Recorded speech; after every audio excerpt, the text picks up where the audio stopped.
When I got out of the Army in 2019, I thought coming home would feel freeing, but it didn't.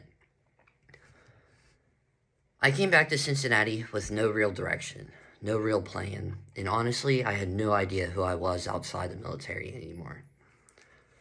I ended up staying with a friend in a tiny one-bedroom apartment, and there was three grown adults in this one bedroom. And there was just so much stuff in there, there wasn't even room for another mattress.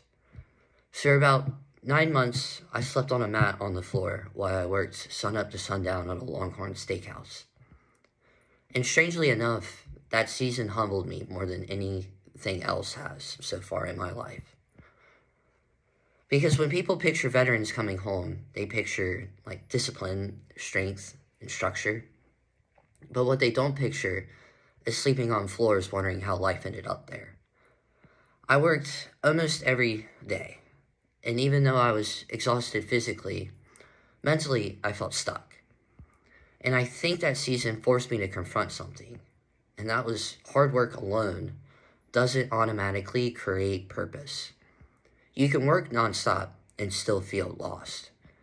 And that was difficult for me to accept because growing up, I had always believed if you just worked harder than everybody else, eventually life would fall into place. But unfortunately, life doesn't always work like that. Sometimes you're hardworking and broken. Sometimes you're hardworking and lonely. And sometimes you're hardworking and directionless. And that doesn't make you weak. It just makes you human.